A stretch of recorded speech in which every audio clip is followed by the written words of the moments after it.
Senhoras e senhores, boa noite, sejam muito bem-vindos. O trabalho das ONGs de adoção de animais é muito importante e inspirador. São pessoas que se dedicam a proteger, resgatar e acolher bichinhos em alguma situação de risco. A ONG Coração Animal surgiu de um imenso amor pelos animais em julho de 2020, pelas voluntárias Valéria Rossarola e Annelise Branchi, com posterior ingresso da voluntária Carmen Sgorman.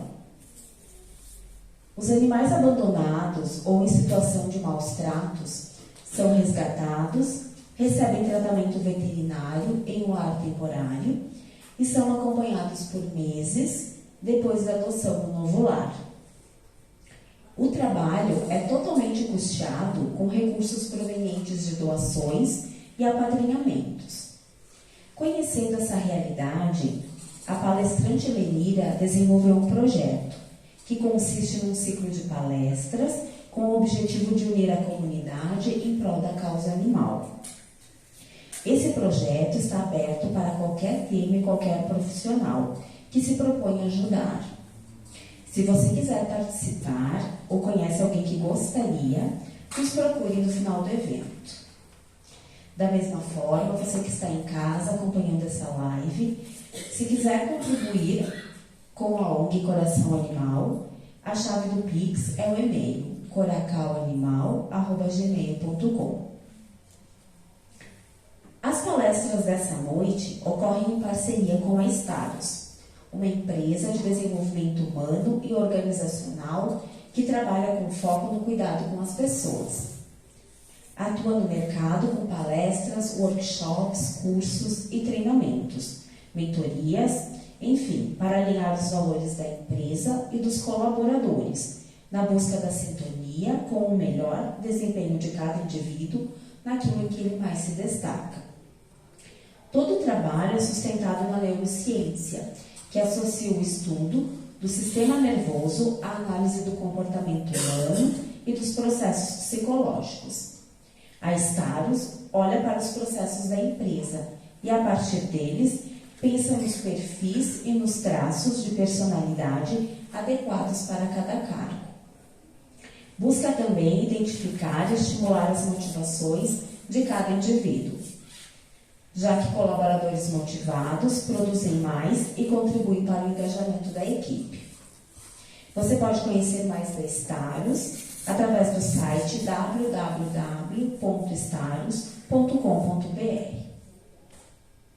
A palestrante Lenira Sgorman Pavan é graduada em Letras, licenciatura plena em Língua Portuguesa e também em Psicologia pela UX. Pós-graduada em Terapia Sistêmica Familiar, Terapia Cognitivo-Comportamental, Neuropsicologia, Psicologia Clínica e Institucional e Avaliação Psicológica. Atua há 20 anos em sua própria clínica, a LEPSI, Clínica Multiprofissional em Saúde, Formação e Educação Limitada. Também é sócia fundadora da Staros. Convido a todos para assistirem à palestra com o tema Gestão e Autogestão das Emoções.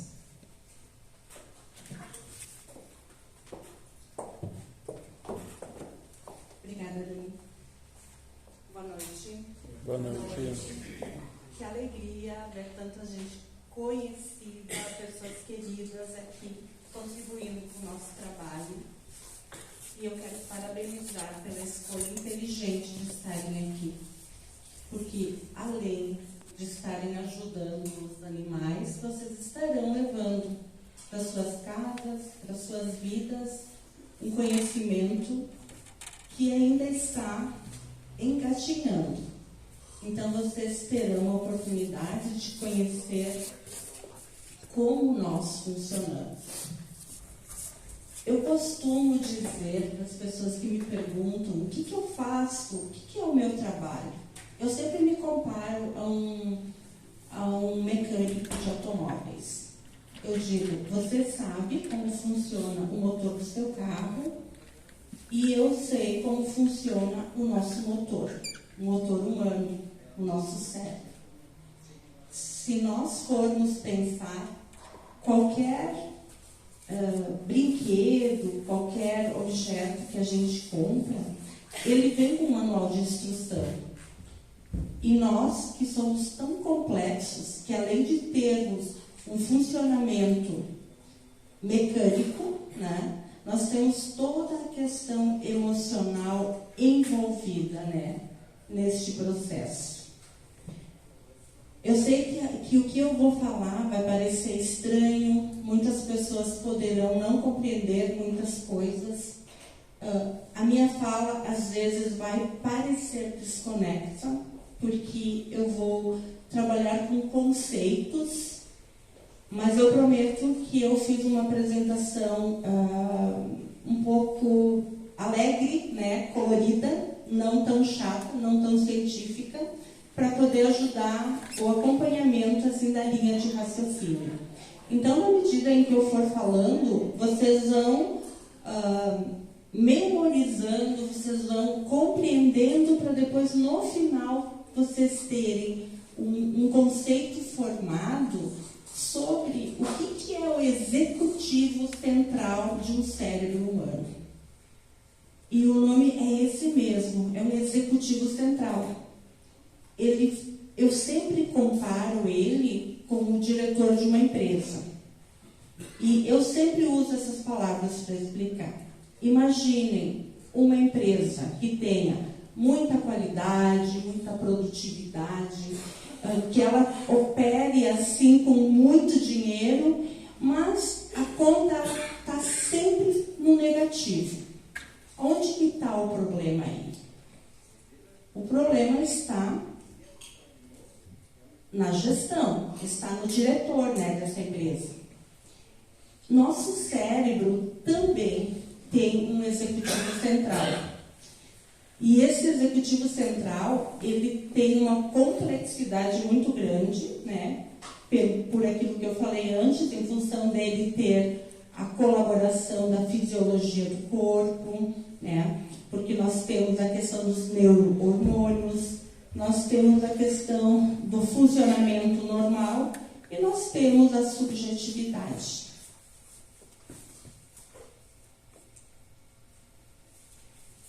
Quando eu preparei, né, esse trabalho, eu me baseei na neurociência. Então, eu não estou seguindo nenhuma linha teórica psicológica.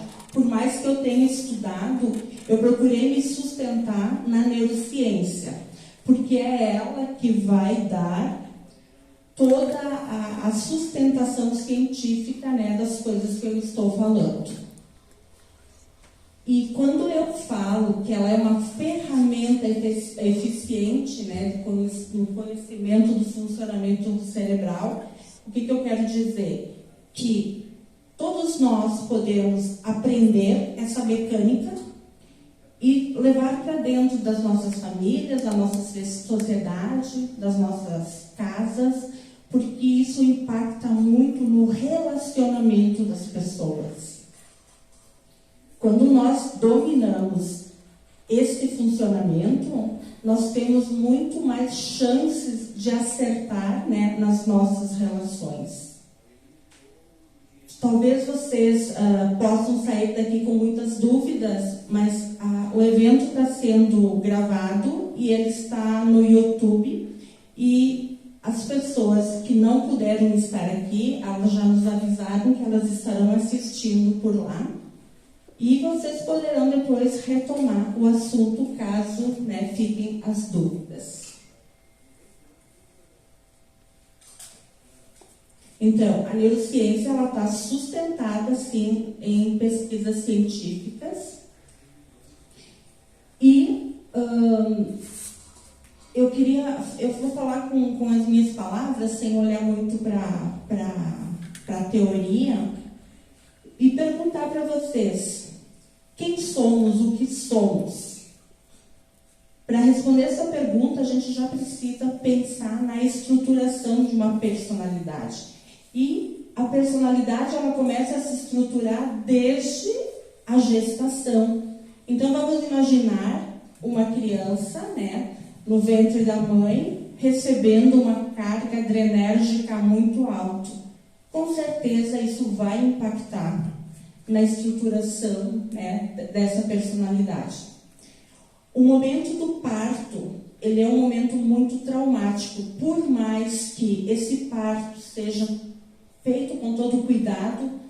Quando o bebê ele sai da barriga da mãe, ele vai entrar em contato com esse universo e ele vai sentir essa estranheza. Muitas pessoas têm um parto traumático e isso vai impactar para o resto da vida. Depois, quando a criança ela nasce, além de toda a carga genética e do temperamento que é herdado, vai ter toda a convivência com essa família, vai ter toda uma convivência com a escola, com professores e com a sociedade. E disso tudo é que nós somos origem. Nós somos origem de um trabalho longo desde o nosso nascimento e que nos estruturou a partir da nossa subjetividade. Porque, às vezes, nós podemos acreditar em algo e esse algo não é verdadeiro. Mas para a criança que acredita naquilo, não existe nada que faça ela pensar o contrário. E ela vai formar, então, esse comando que comanda ela. Que diante de situações semelhantes, depois, ao longo da vida, ela vai reagir da mesma forma como ela reagiu diante daquela primeira situação traumática que ela viveu. Então, nós estamos envolvidos as memórias, os hormônios e a fisiologia. O que quer dizer a fisiologia? Todo ser humano, diante de uma situação problemática, vai ter uma reação de defesa. Ou ela luta, ou ela foge, ou ela congela. E essa reação, ela é individual, é de cada pessoa. Então, eu tenho certeza que todos vocês conhecem pessoas que, diante de uma situação, problema, desvia o assunto, dá uma risada, foge, vai para o quarto, faz de conta que não ouviu, não consegue enfrentar. Mas essa pessoa, ela é esquiva por questões fisiológicas dela. Foi assim que ela se estruturou. Tem outras pessoas que vão ser agressivas, elas vão bater de frente e elas vão, às vezes, complicar a própria vida. E outras, então, que vão simplesmente congelar. Aconteceu a situação, a pessoa fica totalmente congelada. Então, cada ser humano tem uma reação diante de uma situação que oferece risco. A isso a gente chama de sistema nervoso autonômico. E essas reações que vão se inscrevendo no cérebro, elas vão acompanhar o indivíduo até a morte, desde que ela seja tratada. Então, quando ela é tratada e ela passa a dar significado para as emoções dela, aí ela pode aprender uma outra forma para se defender. Aliás, a outra forma seria uma forma bem saudável, aonde o que a pessoa vai fazer? Ela vai, antes de reagir diante da situação, ela vai pensar, ela vai buscar outras estratégias para enfrentar a situação. Ela não vai mais fazer de forma automática. Para quem não sabe o que é o sistema nervoso autônomo, ele realmente funciona sozinho. É como bater nos olhos. Você não pede para o olho bater. Ele vai batendo sozinho. E quando nós estamos diante de situações problemáticas, a nossa defesa vem em primeiro lugar. E por que isso acontece? Porque nós funcionamos 95% de forma inconsciente. Nós temos consciência só 5% do que nós fazemos na nossa vida. Nós somos guiados por um automatismo e nós não nos damos conta. Então, imaginem vocês, dentro de uma família, por que tem tanto conflito dentro das empresas, por que tem tanto conflito, porque cada um vai reagir de determinada forma e de como ela interpretou a vida, o mundo. Ela não vai saber que a outra pessoa interpretou de forma diferente.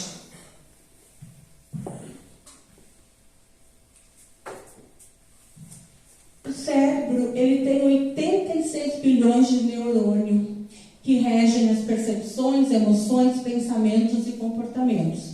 Aqui nós temos os lobos, né? E aqui... Opa, errei.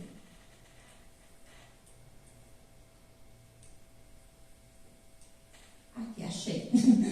Aqui nesse corte... Deixa eu pegar desse lado que fica melhor. Nesse corte, nós temos...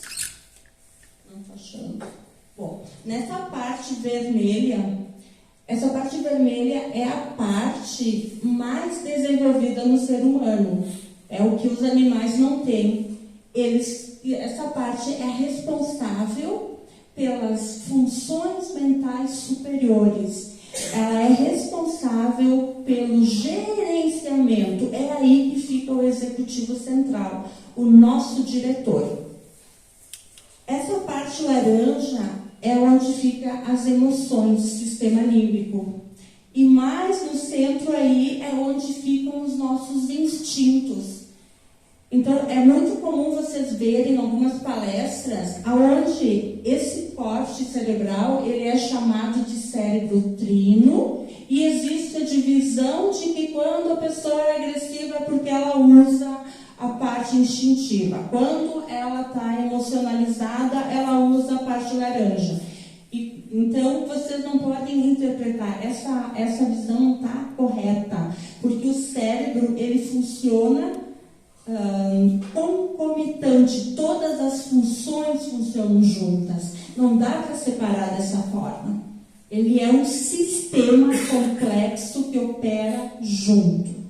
Então, na medida em que eu vou falando, vocês tentem imaginar a complexidade que é isso e de ter várias pessoas com toda essa complexidade convivendo junto. Aaron Beck, ele propôs que a atividade cognitiva influencia o comportamento e que ela pode ser monitorada e o comportamento desejado pode ser influenciado mediante essa mudança. Só que para isso acontecer, nós temos que estar conscientes de nós mesmos, conscientes das nossas emoções o tempo inteiro.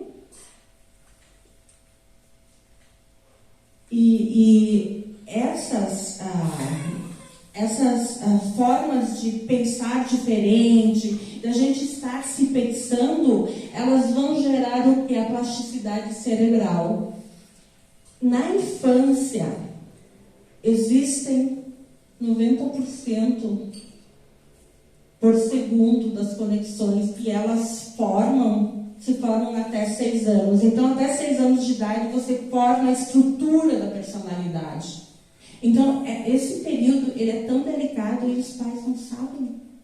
Os pais não sabem que no momento em que uma criança está chorando, na cabeça dela está passando coisas horríveis e apavorantes. E às vezes tem pais que deixam a criança chorando para ela entender que ela tem que enfrentar a frustração.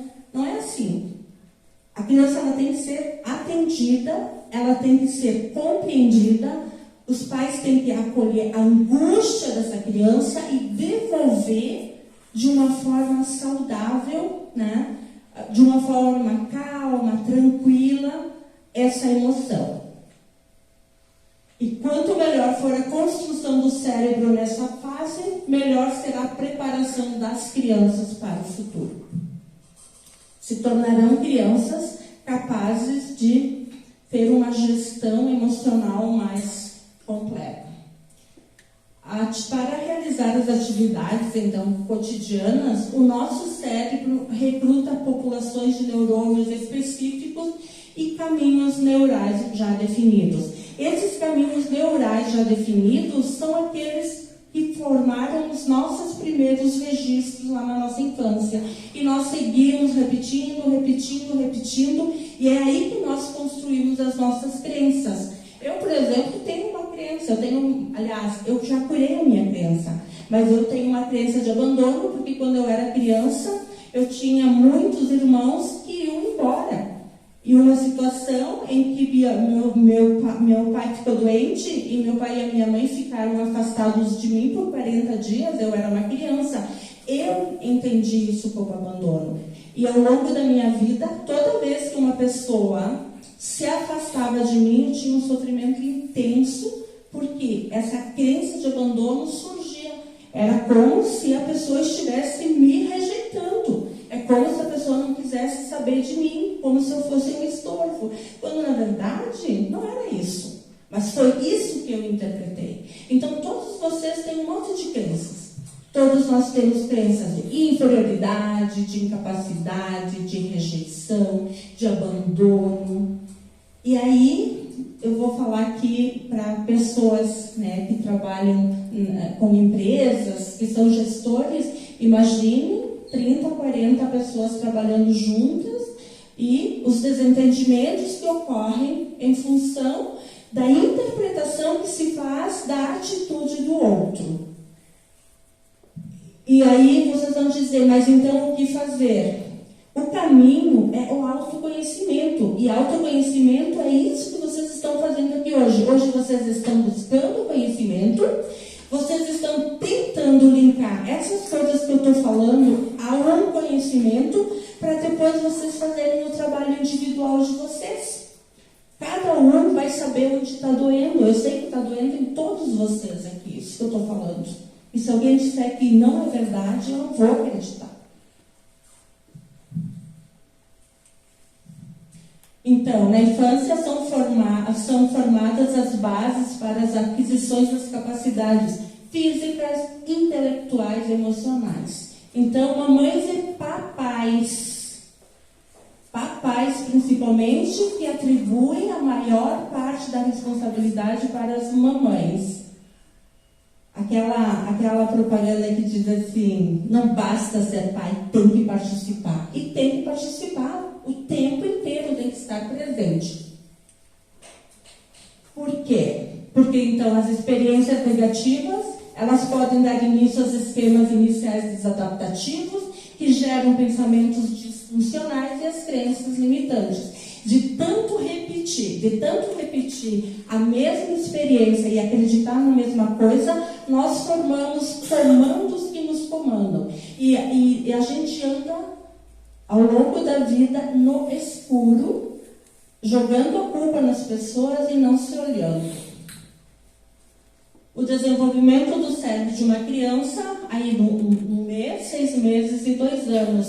Veja o quanto que o cérebro ele se reproduz, ele está em franco desenvolvimento. E aí nesse fluxograma a gente tem a gestação saudável, a primeira infância com interações sociais saudáveis, pleno desenvolvimento das habilidades iniciais associadas às funções executivas. Vou explicar para vocês o que são as funções executivas. Adolescência, aprimoramento das habilidades de funcionamento executivo desenvolvidas anteriormente. Na vida adulta, nós temos mais saúde física e mental, melhor desempenho na vida acadêmica, melhores condições de emprego, menores chances de adotar comportamentos de risco, como usar drogas, etc. Cada pessoa reage de uma forma diferente diante das situações. Aí não preciso nem explicar, né, gente? E o cérebro adulto, ele reage com muita resistência às mudanças, pois ele já está habituado a um determinado padrão de comportamento. Por isso que é tão difícil lidar com pessoas idosas. As pessoas idosas, elas estão funcionando naquele automático, naquele modelo, e por mais que você explique, vai ser muito difícil elas mudarem. Por que hoje em dia as empresas elas buscam os jovens? Eles não querem saber de pessoas com mais de 50 anos. Já vem muito viciado, já vem muito estruturado, com muita dificuldade de mudar né, o pensamento. Então, agora a gente vai falar, né, das funções executivas, que é o que faz com que a gente tenha controle sobre os nossos comportamentos e sobre as nossas emoções. E as funções executivas, elas impactam muito fortemente em todas as áreas da vida. Aqui eu trago Phineas Gage, que a neurociência já tem bastante tempo que ela iniciou, mas só em 1990 que ela deu um up. Eu fiz a minha especialização em neuropsicologia em 2003 e agora a gente está tendo assim uma base científica bem forte. Eu acompanhei todos os estudos, todas as pesquisas científicas dos meus professores, né, e hoje são eles que desenvolvem todos os testes que a gente utiliza para fazer as avaliações neuropsicológicas. Então, a minha professora de neurociência em 2003, hoje ela é presidente da Sociedade Brasileira de Neuropsicologia, a doutora Rochelle Paz Fonseca, a quem eu devo muito a ela, e eu sempre menciono o nome dela pelo respeito que eu tenho por ela, do quanto ela me ensinou. Phineas Gage, ele era um rapaz que trabalhava numa estrada de ferro, e ele gerenciava 60 pessoas, e uma barra, numa explosão, perfurou o cérebro dele. E ele atingiu essa área. Ele ficou acordado, ele foi levado para o hospital, essa barra foi retirada, e a partir desse caso é que começaram a se desenvolver os estudos sobre as funções executivas. E hoje o crânio dele está num museu nos Estados Unidos. E uma pesquisa diz isso. Descobrimos uma área no córtex pré-frontal humano que não parece ser comum a macacos. Essa área foi ligada ao planejamento estratégico, à tomada de decisões e à capacidade de realizar múltiplas tarefas. Então, as funções executivas, elas são distintas, mas elas são interligadas. E aí, se nós pensarmos, o que significa a função executiva fria e a quente? A fria é o funcionamento do motor. Então, o mecânico que está aqui me ouvindo vai pensar. Ele vai, mexe, funciona, coloca uma gasolina, o carro anda. Só que no ser humano nós temos o funcionamento, mas a gente tem envolvida a emoção, que é o que complica tudo, né? Então, os sistemas envolvidos nas funções executivas são as regiões frontais, né, que a partir deste caso clínico começaram a surgir as pesquisas e elas interconectam com outras áreas do cérebro, como o sistema límbico, no processo de formação das funções executivas. A falha na estrutura responsável por coordenar a resposta ao medo e ao estresse está relacionado, né, às funções executivas. E situações desencadeadoras de medo e estresse que ocorreram de forma excessiva e recorrente podem comprometer o desenvolvimento das funções executivas. Então, crianças que passam por um transtorno de estresse pós-traumático, abusadas sexualmente, perda de pais, né, precocemente, elas não vão ter, por mais que essa criança seja trabalhada, a vida dela sempre vai estar acompanhada, né, por essas memórias. Então, eu gosto de comparar as funções executivas com uma orquestra. Porque se a gente pensar em todos esses músicos, se alguém tiver uma corda do violino desafinado, vai comprometer totalmente a música. E o nosso cérebro da mesma forma. Uma área do nosso cérebro com as funções executivas que não estão funcionando bem vão trazer problemas. E eu me debato todos os dias, né, com pais de crianças que dizem: mas como assim ele é inteligente? ele sabe fazer isso, ele sabe ler, sabe escrever. Só que tem isso que não está legal. E aí é que está o nosso trabalho. Eu sempre digo que o trabalho do neuropsicólogo é um trabalho de um arqueólogo, que ele tem que investigar o que aconteceu para poder identificar e dar significado, dar sentido para aquilo que está acontecendo com essa criança. Mais um outro exemplo que eu comparo seria então o tráfego aéreo. Vejam a complexidade. Eu estou repetindo, porque eu venho trabalhando funções executivas, né, com pessoas que eu atendo, com professores, mas é muito difícil absorver esse conceito. Por quê? Porque tudo está interligado. Tudo está interligado e nós temos a questão do sentimento e é uma coisa que segue. Eu queria dar um exemplo para vocês de uma pessoa que estava trabalhando a organização e o planejamento. Então, ela arrumava as coisas e depois de uma semana estava bagunçado e ela não conseguia entender que ela tinha que organizar, planejar, executar, mas ela não podia parar aí. Ela tinha que seguir organizando, planejando, executando, planejando, organizando, executando, para poder manter a ordem. Ela achava que arrumava uma vez, aí tinha que ficar arrumado. E o que eu trago aqui? As dimensões mais importantes são a memória de trabalho, o controle inibitório e a flexibilidade cognitiva.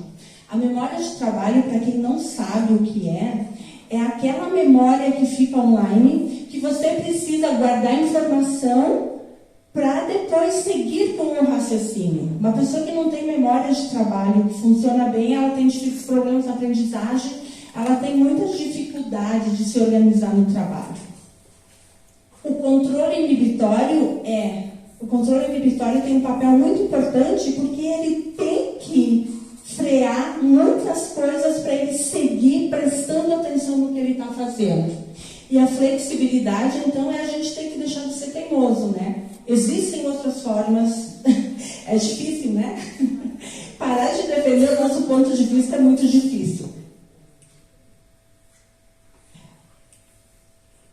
Então, o controle inibitório de atenção, que é manter o foco sem ceder a estímulos exteriores que o distraem. A inibição cognitiva, resistir a pensamentos e memória não intencionais capazes de tirar o foco. E o autocontrole seria domínio sobre o comportamento, apesar da presença de impulsos e emoções, estimulando condutas como a procrastinação, fumar, beber. Por que é tão difícil parar de comer, parar de beber, parar de fumar? Isso é muito difícil, porque existe aí uma falha nas funções executivas do controle inibitório. Então, se eu tenho dificuldade de controlar o que eu vou ingerir, eu também vou ter dificuldade de lidar com a minha emoção nos relacionamentos. Porque o controle inibitório, ele vai atuar tanto nas funções executivas frias como quentes.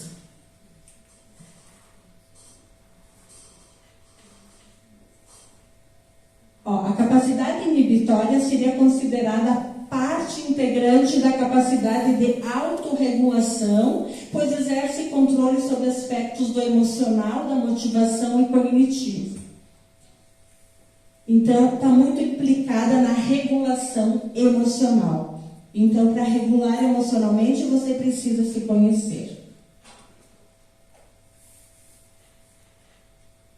A flexibilidade, então, ela permite mudar de perspectiva ao pensar e agir, ver outros ângulos na tomada de decisão, né? Percebe um erro e corrige.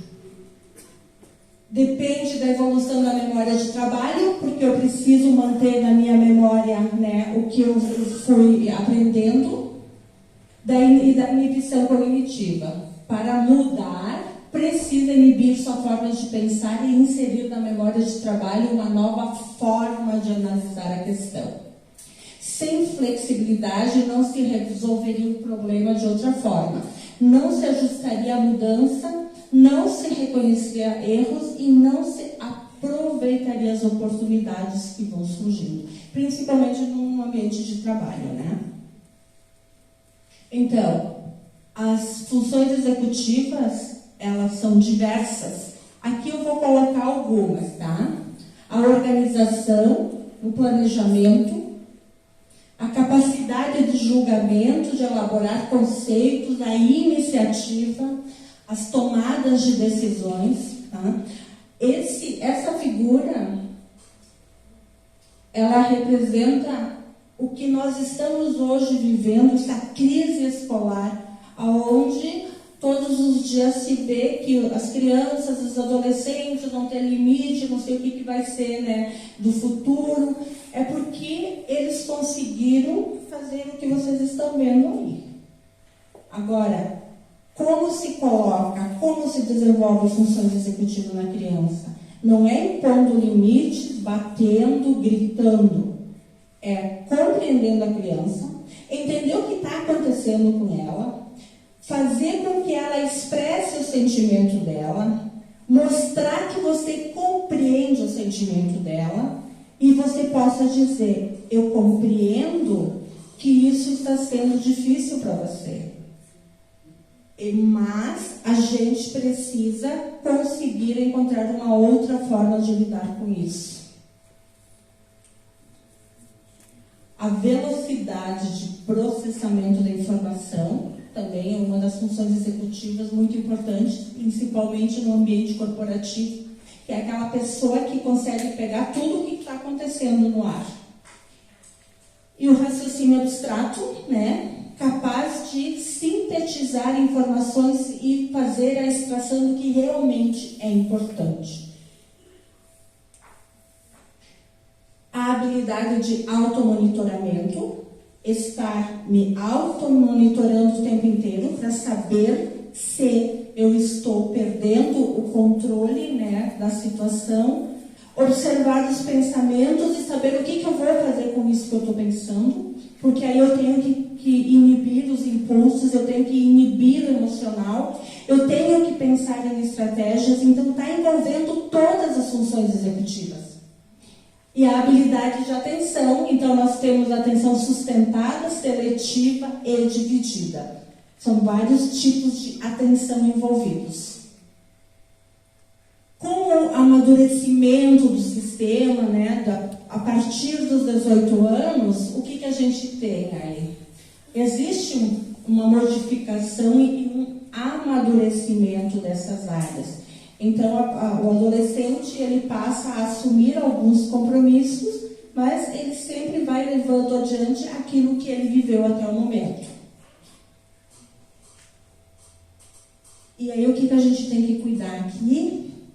As ações dependem também do resultado das experiências passadas. Então, de novo, aqui a gente volta a falar do cuidado com as crianças, da preocupação com o futuro e da consequência das atitudes realizadas.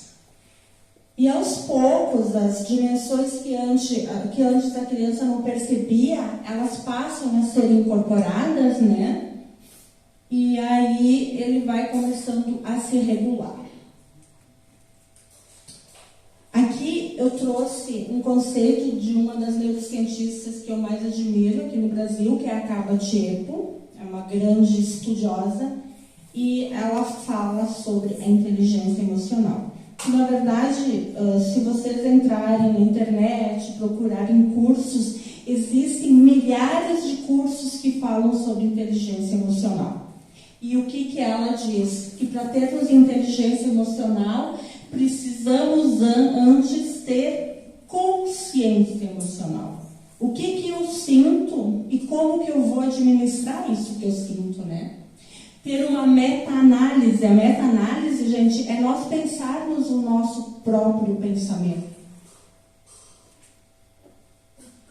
É acompanhar esse drive que é o nosso cérebro, sempre processando a todo momento. E aí nós temos que acompanhar a emoção se desenvolvendo, se expressando e acontecendo, pois sem isso não tem como gerenciar a emoção. Eu trouxe aqui para vocês, com meia dúzia de palavras, o que assim eu estudei em 20 anos. Porque cada slide disso a gente pode dividir, subdividir, é muito complexo mesmo. Mas assim, a oportunidade que eu estou tendo de passar um pouquinho desse conhecimento para vocês, para despertar a consciência de vocês, olharem para vocês e olharem para as pessoas ao redor de vocês, eu agradeço muito.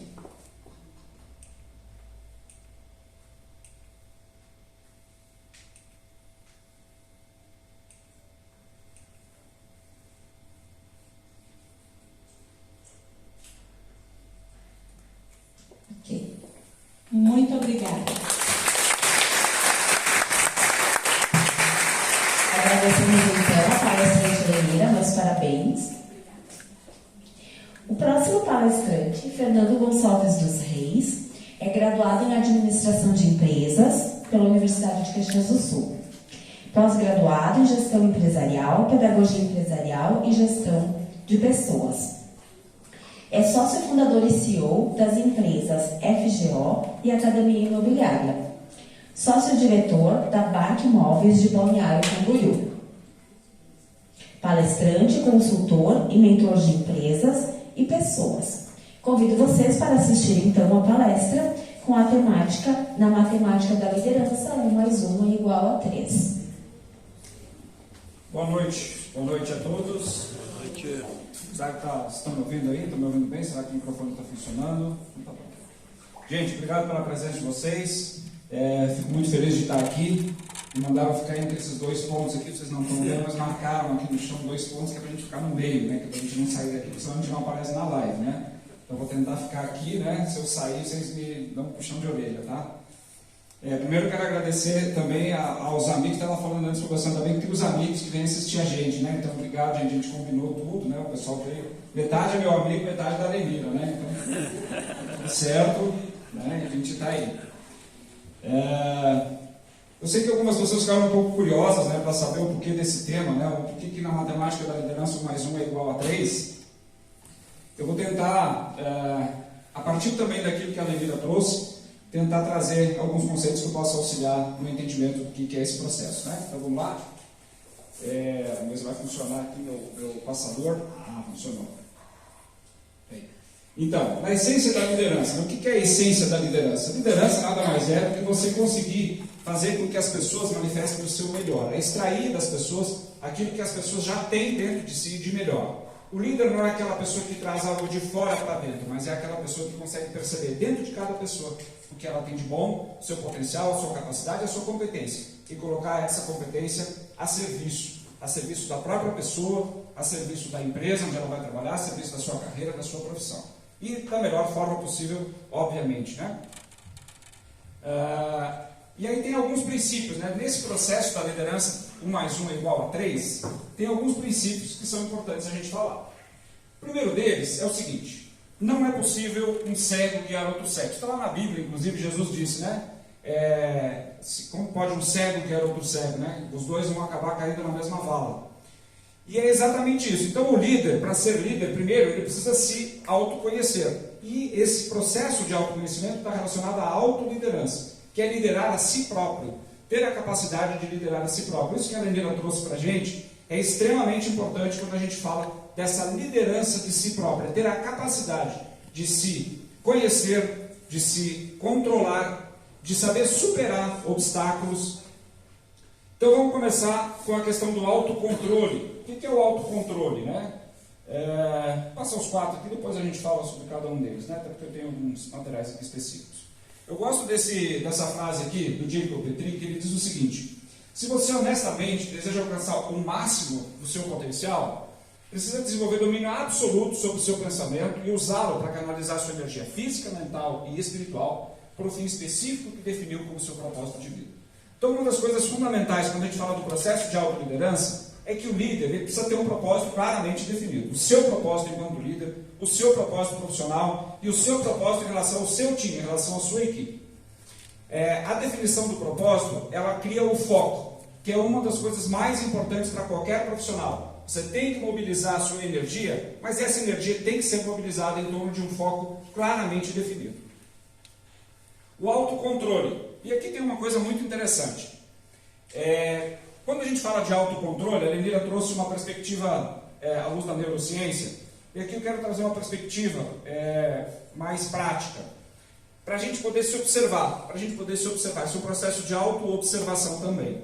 Quando a gente fala do autocontrole, basicamente tem duas coisas, tem dois tipos de influência. Tem o círculo de preocupação e tem o círculo de influência propriamente dito. Quando a gente olha para o foco reativo, a pessoa que tem, em relação ao seu controle, um foco reativo, a gente fala o seguinte: o que é o foco reativo?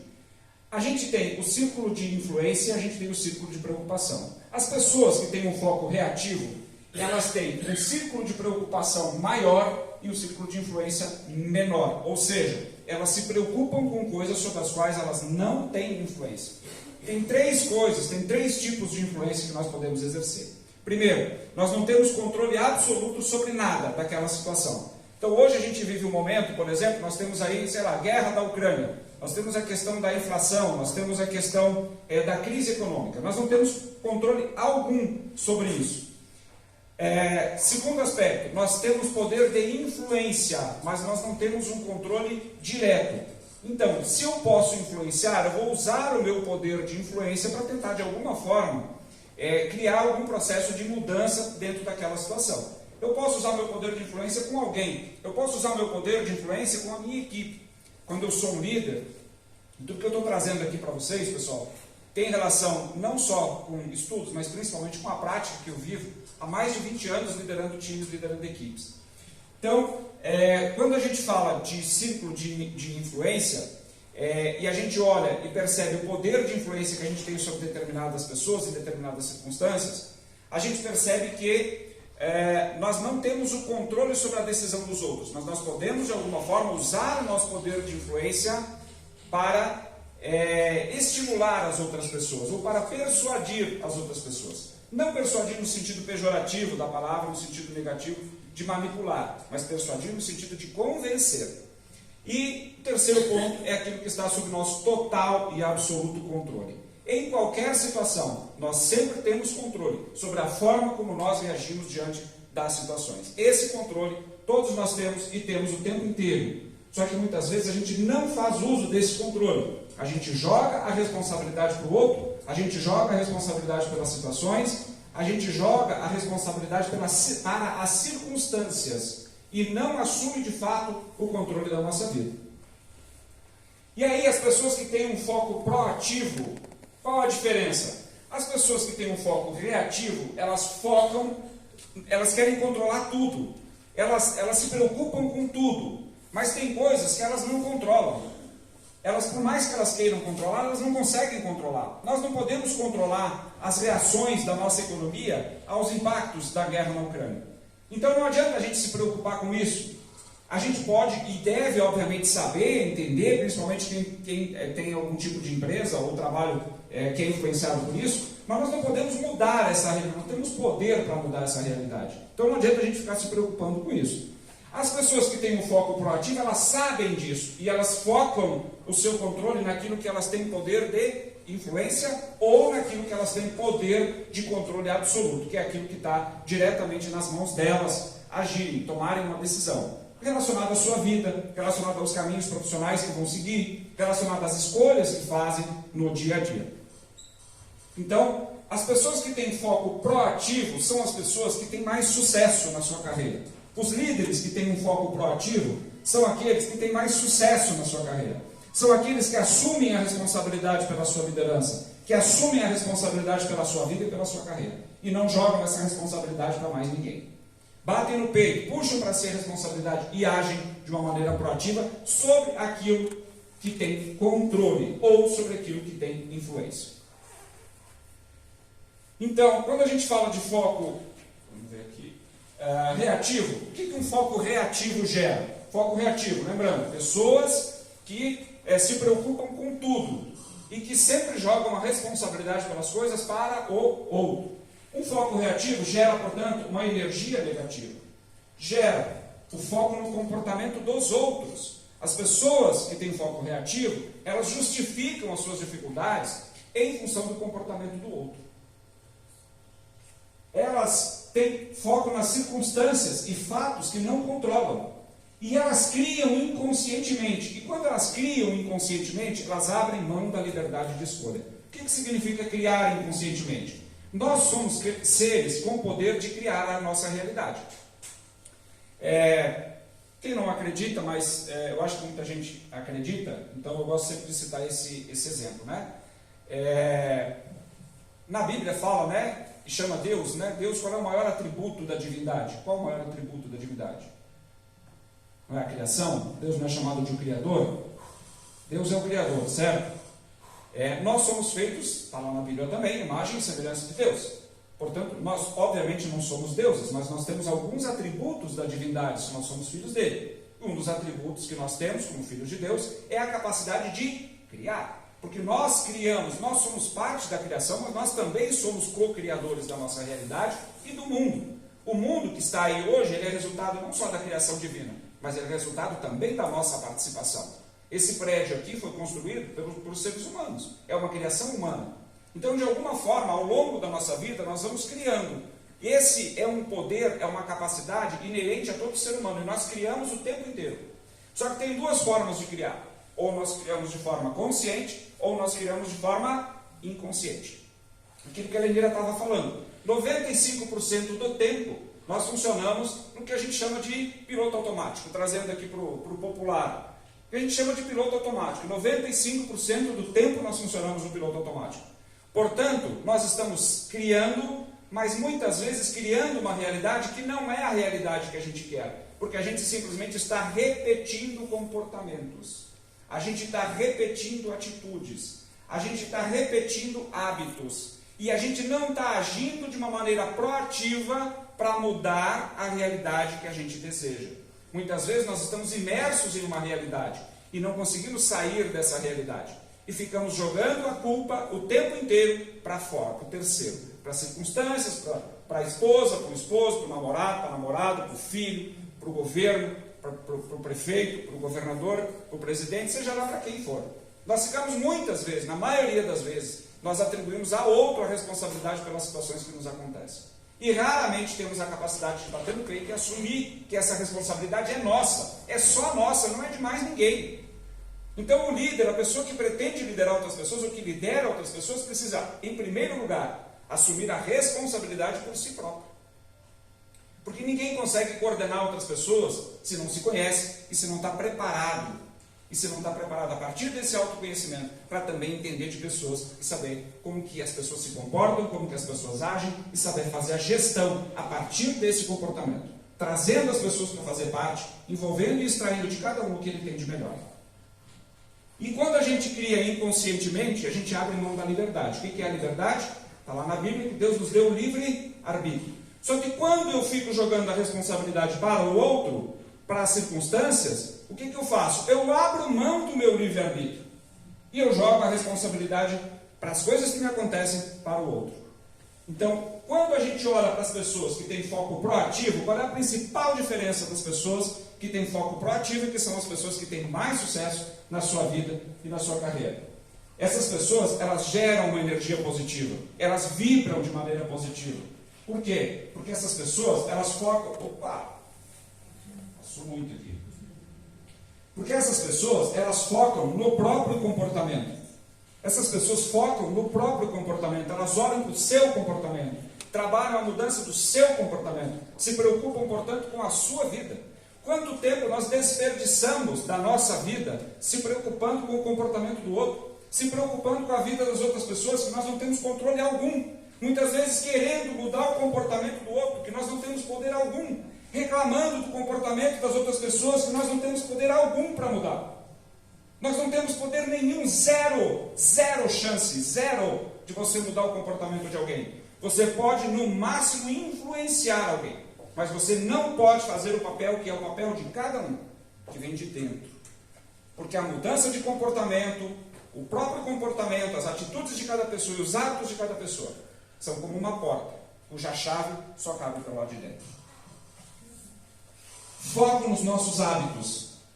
As pessoas proativas são aquelas que focam nos seus próprios hábitos, que é aquilo que a gente controla, e nos métodos de influência, que é o que a gente usa para influenciar o comportamento das outras pessoas. Mas mesmo quando eu tenho o poder de influenciar o comportamento do outro, eu tenho que saber que eu posso influenciar, mas eu não tenho o controle, eu não tenho o domínio. Eu posso sim ajudar, eu posso sim de alguma forma persuadir, mas não tenho o domínio sobre o resultado que eu vou ter.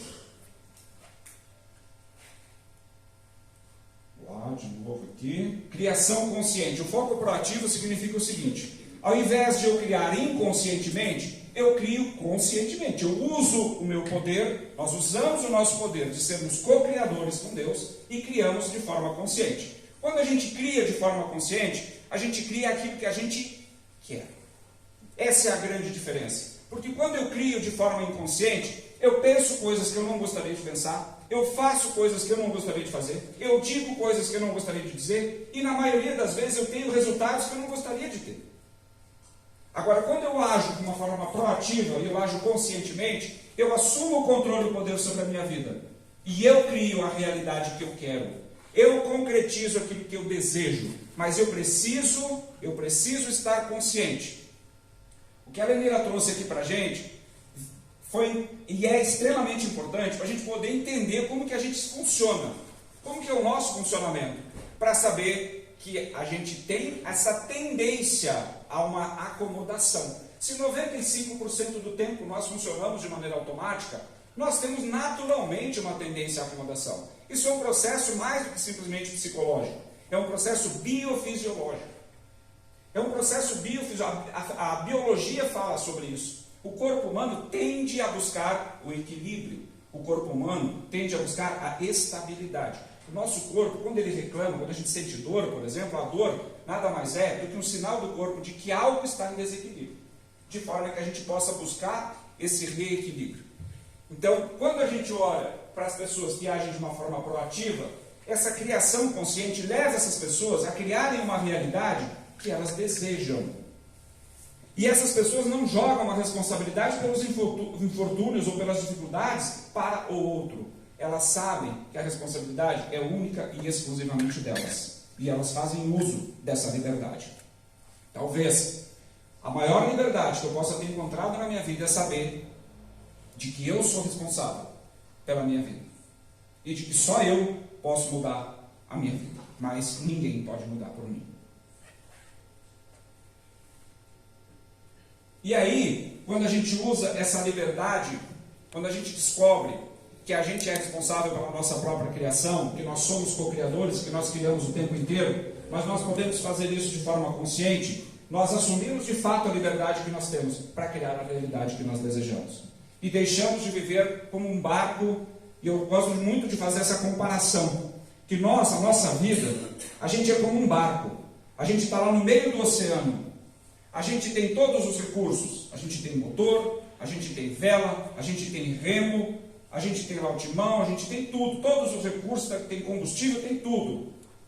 E a gente está no controle desse barco. Só tem uma coisa, eu preciso saber para qual porto eu vou me dirigir. Porque não adianta nada eu ter todos os recursos no meu barco, se eu não sei para que lado eu vou.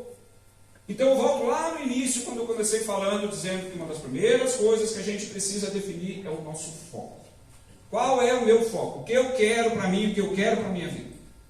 Esse é o porto de chegada. Se eu estou num barco, se eu estou no meio do oceano, e eu não sei para onde eu quero ir, eu posso ter vela, eu posso ter motor, eu posso ter remo, eu posso ter equipe, eu posso ter tudo. Mas eu não vou me mexer no lugar. Ou vou ficar à deriva, ao sabor das marés, e vou para o lado que a maré me leva. Só que muitas vezes a gente faz isso na nossa vida. A gente não toma decisões, a gente não faz escolhas. Fica com esse barco à deriva, ao sabor das marés. E aí a maré nos leva para um lado, para um lugar que a gente não gostaria de ir. E aí a gente reclama do quê? A gente reclama da maré. A gente reclama da maré. Mas eu tinha o controle, eu tinha vela, eu tinha remo, eu tinha motor, eu tinha combustível, eu tinha timão, eu tinha tudo. Por que eu não usei? É que às vezes é mais fácil. É mais fácil a gente deixar, como aquela música, né? Deixa a vida me levar, a vida leva eu. Graças a Deus que eu não preciso cantar para ninguém. Mas muita gente vive assim e não consegue atingir os objetivos que tem, e reclama, e chora, e passa grande parte da sua vida frustrado porque não atingiu aquilo que desejava atingir. E aí, um exemplo aqui de linguagem reativa. Por favor, se alguém se identificar, né, não precisa rir. Não há nada que eu possa fazer. Eu não tenho tempo. Eu sou assim mesmo. Essa pessoa me deixou louco de raiva. Eles nunca vão aceitar isso. Eu tenho medo de fazer. Eu não posso. Eu preciso. Se eu pudesse. Eu não consigo. Eu dependo deles. Essa é uma linguagem tipicamente reativa, de quem joga sempre para fora de si a responsabilidade pelas situações. E olha só, uma coisa aqui importante. Ela me deixa louco de raiva. Quantas vezes a gente fala que as pessoas deixam a gente com raiva? Só tem um detalhe, tá? Para dizer para vocês. Ninguém deixa ninguém com raiva. Ninguém. Esquece. Mas meu marido, minha mulher. Não, ninguém deixa a gente com raiva. É a gente que fica com raiva por causa do outro. Mas não é o outro que deixa a gente com raiva. A raiva é minha, não é do outro. Eu posso ou não posso ficar com raiva. A decisão é minha. A escolha é minha. Só que muitas vezes a gente, de novo, a gente não assume o controle. A gente se deixa levar pelo piloto automático, pelas reações automáticas. E as pessoas com foco proativo, como que elas pensam? Volta.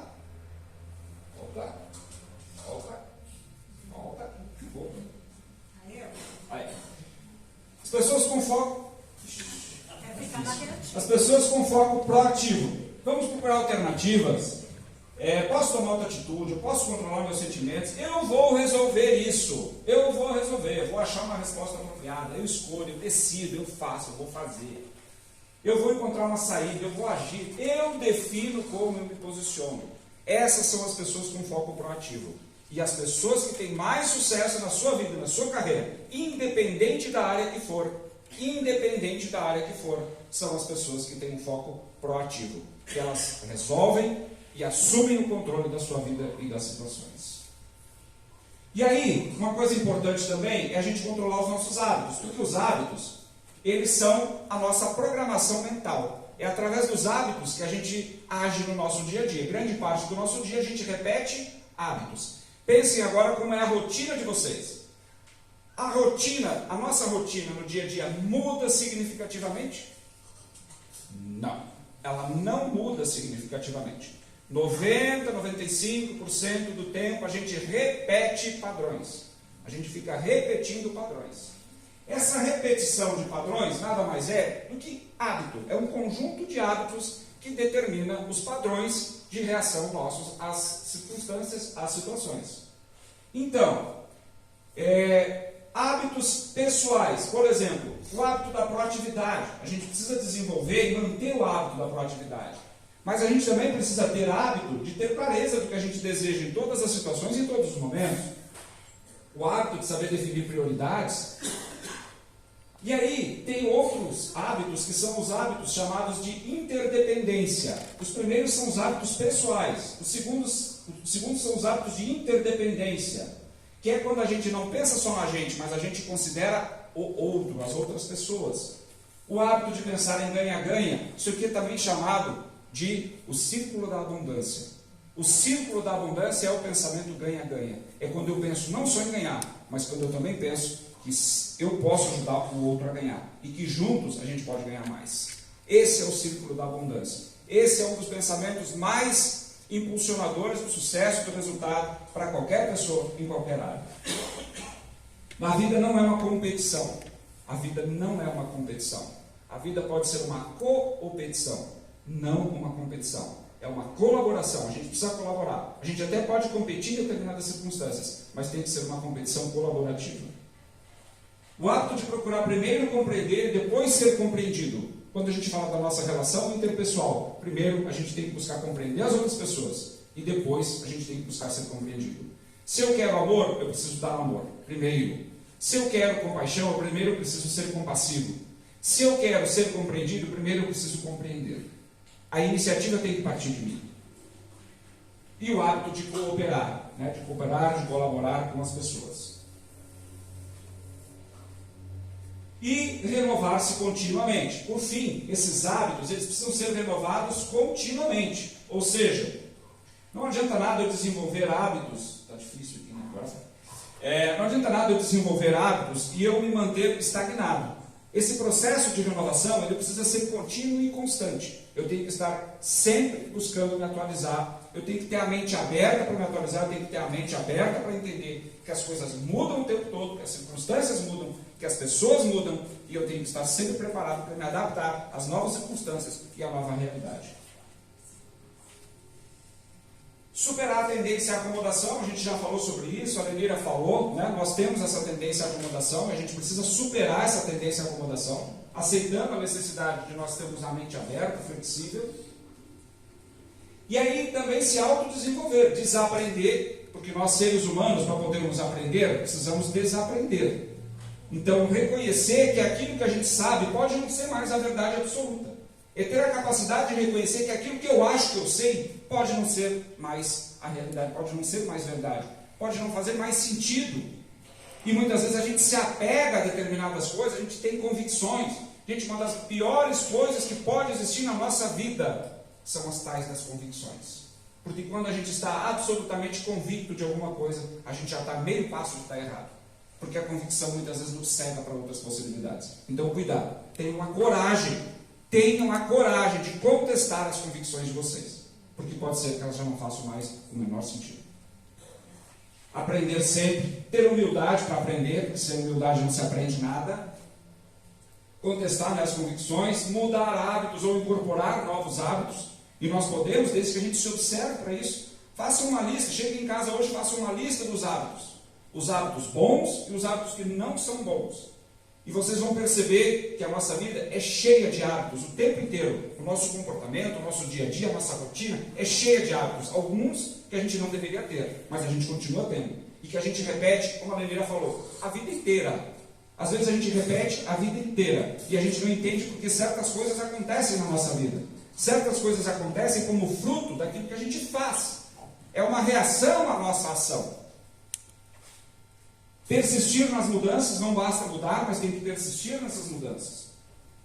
E aí vem o processo de autogerenciamento, que é quando eu assumo o controle e eu ajo. Gerenciar a si próprio significa agir. Para isso eu preciso ter um plano estruturado. Se eu quero desenvolver alguma coisa na minha vida, eu preciso desenvolver um plano.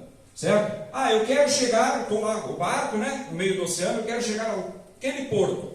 Tá, mas como que eu vou fazer para chegar lá? Que caminho eu preciso percorrer? Eu vou usar as velas? Ou vou usar o remo?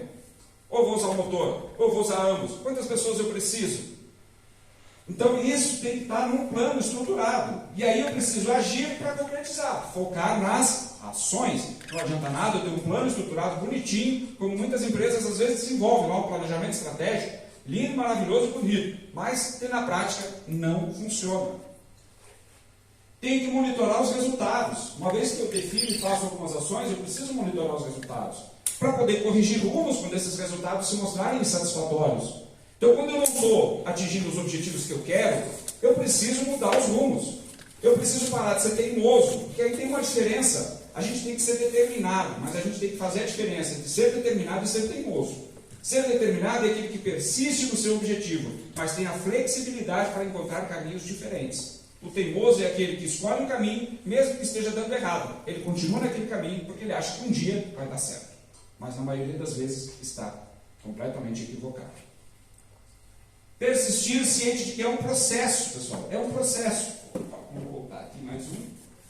Ciente de que é um processo que muitas vezes leva tempo. Todo processo de mudança, todo processo de evolução, todo processo de desenvolvimento leva tempo para acontecer. Não é de um dia para o outro. Uma das coisas mais importantes que a gente precisa ter entender é que tudo aquilo que eu quero fazer na minha vida está ligado a duas coisinhas bem básicas, mas fundamentais.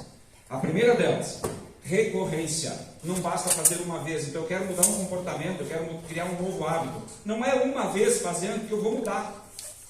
Eu preciso repetir, eu preciso repetir, eu preciso repetir, repetir, repetir, repetir. É a repetição que vai criando novas trilhas neurais e que gera um novo modelo de comportamento. E eu preciso ter consistência. Ou seja, aquilo precisa estar de alguma maneira alinhado aos objetivos que eu tenho. Não pode ser algo disperso, não pode ser algo desfocado. Tem que ser focado em relação àquilo que eu desejo. Isso está relacionado ao primeiro princípio, o princípio da autoliderança. Aí vem o segundo princípio. Time algum vai chegar ao lugar se não sabe onde fica. Então, o princípio da visão compartilhada. Então, o líder precisa saber o que ele quer, onde ele quer chegar e compartilhar isso com seus liderados. As pessoas precisam saber para onde estão indo. As pessoas precisam saber quais são os objetivos da empresa. O que essa empresa almeja para o futuro. O que ela está planejando para o futuro. As pessoas precisam saber disso. Porque como é que elas vão se comprometer em ajudar um capitão de um barco que elas não sabem para onde está indo? Tá, mas capitão, para onde nós vamos, capitão? Não sei. Marujo, não sabemos. Ainda vamos descobrir. Como é que as pessoas vão se empenhar? Difícil, né? Terceiro princípio. Não existe baile bom para quem dança mal. Né? Aqui a gente está do sul, né? O pessoal gosta bastante de baile. Vocês já viram um baile bom para quem dança mal? O senhor dança mal pra caramba. Tem baile bom para quem dança mal? Não, não tem. Certo? Então, o princípio da autoridade, ou seja, o líder precisa ter conhecimento em nível de domínio daquilo que faz. Ele precisa ter. Se ele não tem, ele precisa desenvolver esse conhecimento. Ele precisa desenvolver, porque o líder que não tem domínio daquilo que faz, perde a autoridade perante os seus liderados. As pessoas querem um líder que demonstre segurança, que tenha segurança, que demonstre essa segurança. As pessoas precisam disso. As pessoas precisam ter um capitão no seu barco que sabe exatamente para onde quer ir, sabe como fazer para chegar lá. É isso que as pessoas querem. Porque sempre que elas tiverem uma dúvida, elas sabem a quem recorrer. Então, aquilo que já falaram, em algum momento, e eu já ouvi isso, tá? Eu já ouvi isso quando eu estava estudando lá ainda na administração, nas pós que eu fiz, que assim, que o líder não precisa conhecer, mas ele precisa saber liderar pessoas. Eu discordo dessa visão. O líder precisa sim conhecer aquilo que ele lidera. Aquele trabalho que ele está liderando, ele precisa ter conhecimento em nível de domínio, porque se ele não tiver, ele vai ser engolido pelas pessoas. Pior do que isso, as pessoas perdem o respeito, as pessoas perdem a autoridade. Eu já vi vários times terem líderes à frente que não têm domínio daquilo que fazem. É um desastre. É um desastre. Então, não caiam nessa armadilha de achar que o líder não precisa ter domínio daquilo que ele faz. Se ele não tem, ele precisa desenvolver. Isso é fundamental. E aí, pessoal, tem uma coisa que é muito importante, que é o seguinte. Eu chamo de triângulo do poder pessoal. Quando a gente fala de gerar autoridade está relacionado a isso aqui. Gerar autoridade significa que a pessoa precisa ter atitude. A primeira coisa, ela precisa ter atitude. A pessoa que não tem atitude, não há nada que possa resolver por ela os seus problemas. Ela precisa ter conhecimento, é o saber. Esse saber tem que ser em nível de domínio. E ela precisa saber fazer, ou seja, ela precisa ter habilidade. Isso aqui, muitos de vocês já conhecem popularmente pelo chá, não é isso? Pois não inventaram nada muito diferente disso ainda para justificar o que é a autoridade. Isso aqui é o que confere autoridade. Mas não é só você ter atitude, conhecimento em nível de domínio e habilidade, que é o saber fazer. Isso precisa estar relacionado a um foco definido. Não pode ser algo disperso. Uma vez que eu sei o foco, que eu sei o que eu quero, que eu tenho clareza do meu propósito, dos meus objetivos, eu desenvolvo em torno disso habilidade, eu desenvolvo conhecimento. Primeiro conhecimento, né? Depois habilidade, mas isso tem que estar lastreado pela atitude. Porque conhecimento e habilidade sem atitude não servem para absolutamente nada. É perda de tempo. Quantas pessoas a gente conhece que devoram livros, tem vários cursos, e você vai ver a vida da pessoa e infelizmente está estagnada. A pessoa não se mexe do lugar. Não adianta nada devorar livros se esses livros não saem do conhecimento para a prática. Mas para isso precisa ter atitude. E esse triângulo do poder pessoal é o que gera, portanto, a autoridade. A autoridade vem do poder pessoal. A pessoa que tem atitude, conhecimento e habilidade, ela naturalmente possui um alto nível de poder pessoal. Quanto mais poder pessoal uma pessoa tem, mais ela ganha dinheiro. Então, se alguém perguntar qual é o segredo do sucesso, para mim, o maior segredo do sucesso está aqui. Esse triângulo aqui resume para mim o que é a receita. Se alguém pedir para vocês qual é a receita do sucesso, está aqui ela, esse triângulo aqui. Você precisa ter atitude, conhecimento e habilidade em torno de um foco definido. Mas não é um simples conhecimento, é um conhecimento em nível de domínio. Em nível de domínio. Quanto mais domínio você tiver, quanto mais você souber e mais souber fazer, mais dinheiro você vai ganhar, mais sucesso você vai ter. Quero ganhar mais dinheiro, tenha mais poder pessoal, desenvolva mais nível de conhecimento, desenvolva mais habilidade e a partir de uma atitude.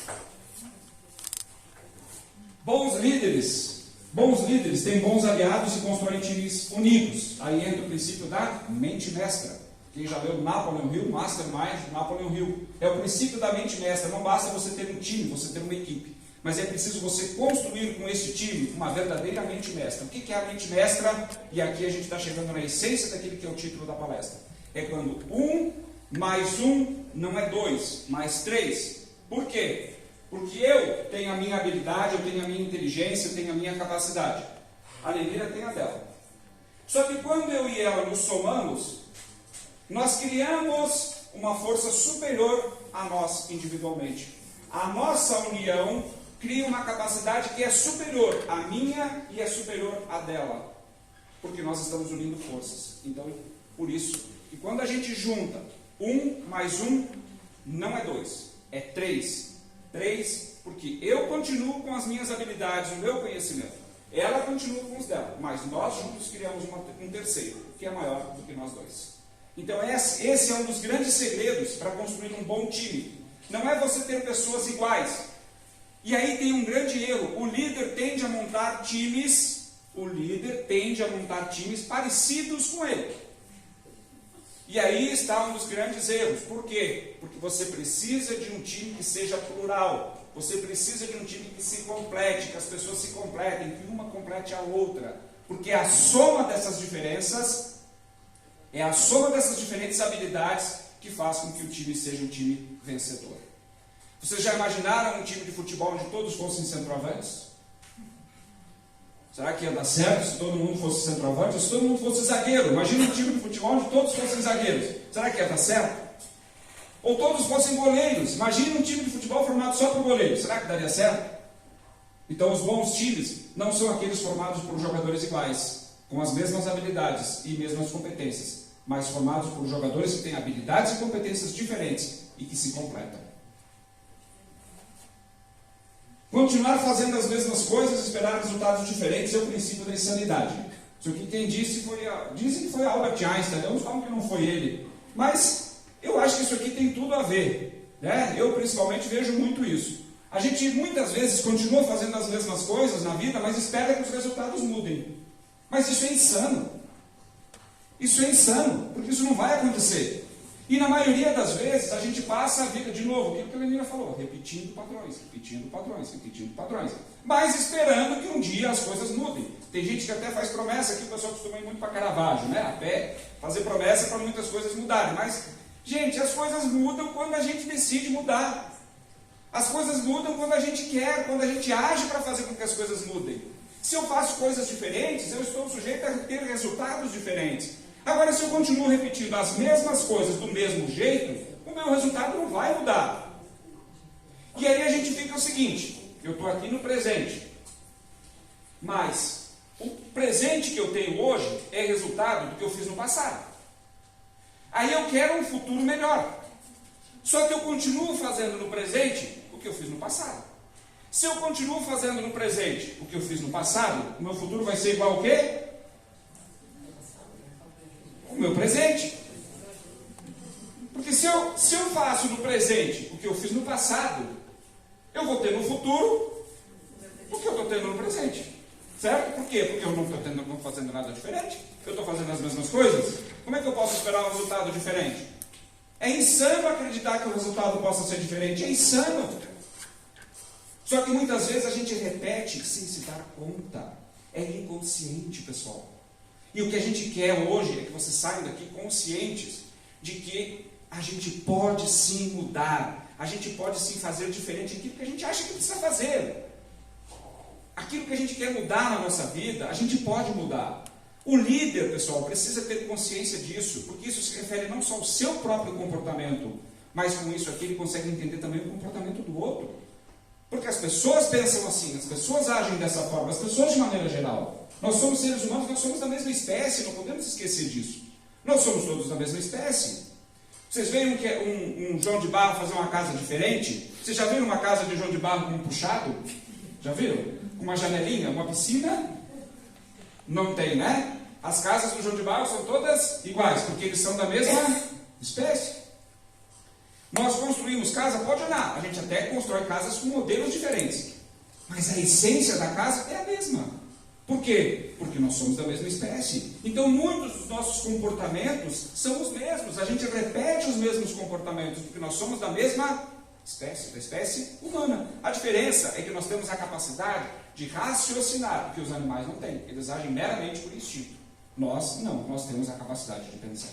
Mas muitas vezes não usamos essa capacidade. Abrimos mão dela. Não existe... Volta.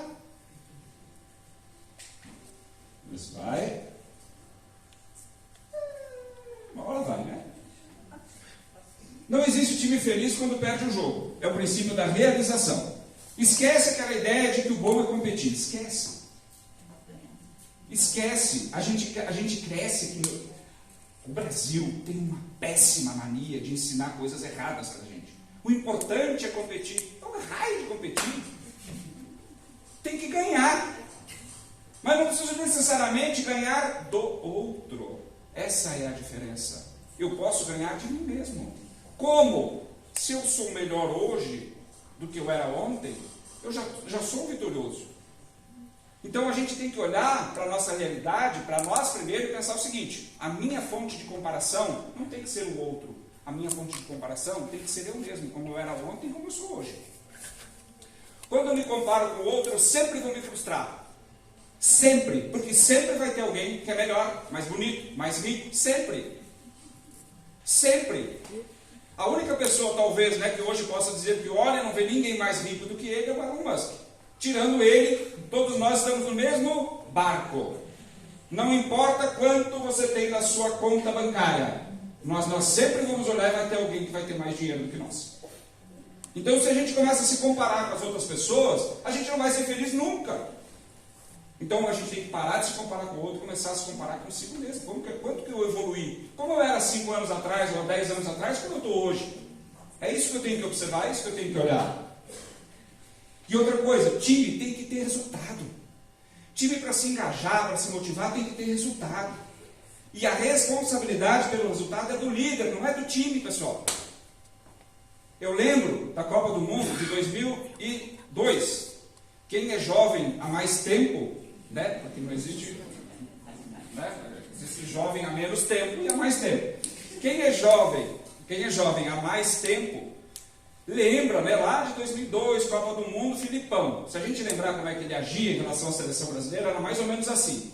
O time jogou mal, ele ia lá para frente do repórter, eles doidos, ávidos para que ele criticasse o time, ele chegava e falava assim: a responsabilidade é minha.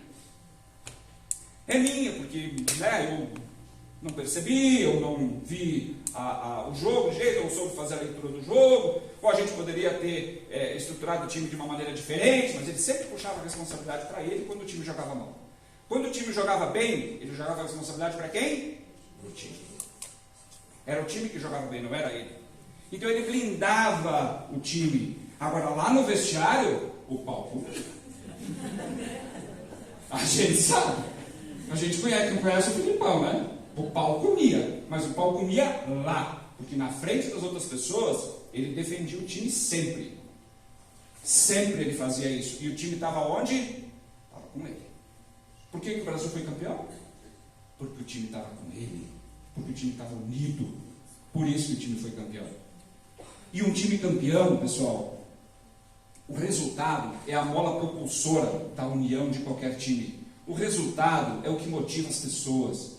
Ter resultado, ter sucesso, atingir o objetivo, é isso que motiva as pessoas. Então um time unido é um time vencedor. Um time que tem um bom líder é um time vencedor. E ao mesmo tempo, ter um time vencedor significa que você precisa ser um bom líder e assumir a responsabilidade pelo resultado do seu time. Ninguém aprende a dançar recebendo só crítica negativa. Ninguém. Então a gente precisa ter feedback. O feedback tem que fazer parte sempre do processo da liderança. Mas lembrando, Feedback tem que ter apoio, feedback tem que ter reconhecimento, elogio, não pode ser só um feedback para pau.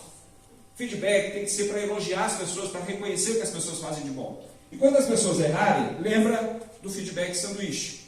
Você começa reconhecendo, elogiando algo que a pessoa fez de bom ou faz de bom. No meio você coloca aquilo que ela precisa melhorar e você encerra reafirmando que você confia nela, na capacidade dela, no potencial dela, e aí você faz com que a pessoa saia da sua frente motivada a mudar. Agora, se a pessoa sentar na sua frente e você, pau, a pessoa sai da sua frente e ela não sai com autocrítica, ela sai culpando você. Ela sai dizendo que você é que lidera mal. Ela sai dizendo que o problema é você e não ela. Ela nunca vai assumir a responsabilidade se ela sofrer essa crítica tão agressiva. Ela nunca vai assumir a responsabilidade. Ela vai sempre criar uma atitude de defesa. É aquilo que a Leandrina falou. A gente vai criar uma atitude de defesa. E a gente não vai aceitar aquilo que a gente não concorda. Pessoal, era isso que eu queria compartilhar com vocês. Agradeço demais a presença de todos. Mais uma vez, né, a gente da Estados agradece. E é uma alegria estar aqui em Caxias, né, minha terra, minha casa. Tenho feito vários trabalhos por aí, mas em Caxias, infelizmente, ainda são poucos. Eu espero poder estar mais por aqui. Tá? Obrigado de coração por vocês todos.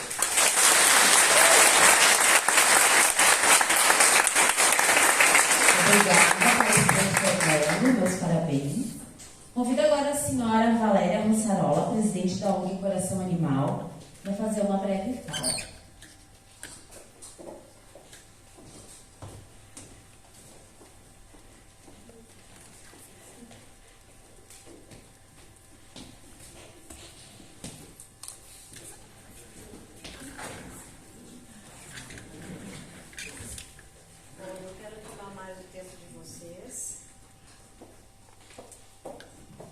Eu só quero agradecer a Staros. Esse é um projeto que a gente estava pensando desde antes da pandemia, gente. Então, graças a Deus se realizou.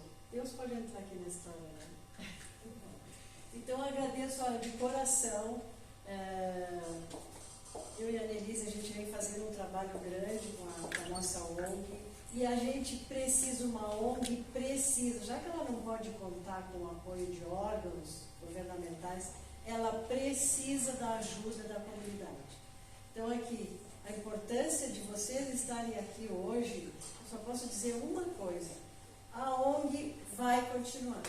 E é com essas atitudes dos empresários, obrigada, Fernando e Leandrina, que, olha, batalhar, a gente ficou em cima, os voluntários também. É por essas atitudes que a gente consegue fazer um trabalho de recolhimento dos animaizinhos, de mantê-los no lar temporário, e todo mundo deve saber que não é fácil.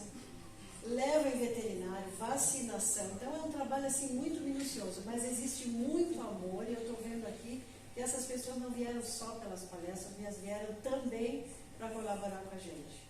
Então, gente, muito obrigada.